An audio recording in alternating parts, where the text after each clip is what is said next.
আসসালামু আলাইকুম রহমতুল্লাহ। প্রিয় দেশবাসী, আজকে 2 দিন আমাদের নোয়াখালীতে বন্যা উঠছে। আমাদের নোয়াখালীবাসীর জন্য সবাই দোয়া করবেন। যে অনেক ভয়াবহভাবে নোয়াখালীর মধ্যে বন্যা পড়ছে। আপনাদেরকে আমি এক এক করে সবকিছু দেখাচ্ছি। দেখেন, রাস্তার মধ্যে অনেক পানি উঠছে। তো আপনাদের কাছে আমি এতটুকু বলতে চাই, সবাই নোয়াখালীর জন্য দোয়া করবেন যেন আল্লাহ নোয়াখালী মানুষদেরকে দূর বন্যা থেকে হেফাজত করে।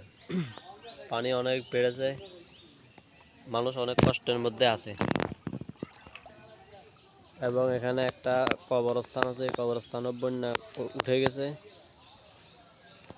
এই কবরস্থানে বন্যা ওঠার কারণে কবরটা ডুবে গেছে। আর কবর ডুবে যাওয়ার কারণে কবরও দেখা যাচ্ছে না। তো সবাই আমাদের জন্য দোয়া করবেন, আল্লাহ যেন সবাইকে সুস্থ রাখে, নেক হায়াত দান করে। আর আমি আপনাদের জন্য দোয়া করবো যেন আল্লাহ সবাইকে হায়াত তৈবা দান করে। এখান দিয়ে অনেক বাড়িঘর আছে। তো বন্যা ওঠার কারণে বাড়িঘরগুলো কিছু দেখা যাচ্ছে না। আমি আপনাদেরকে আরও দেখাবো যে অনেক বাড়িঘর ডুবে গেছে। এখানে কবরস্থান আরেকটি আছে, এটাও ডুবে গেছে, ডুবে যাচ্ছে। তো সবাই দোয়া করবেন আল্লাহ যেন সবাইকে বন্যা থেকে রক্ষা করে। রাস্তায় জায়গায় জায়গায় পানি, আরও আমাদের বিভিন্ন জায়গা আছে, আমি আপনাদেরকে দেখার সুযোগ করে দিব।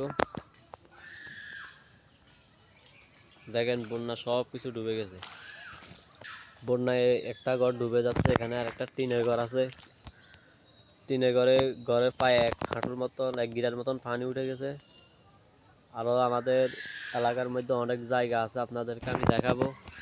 তো সবাই আমাদের জন্য দোয়া করবেন।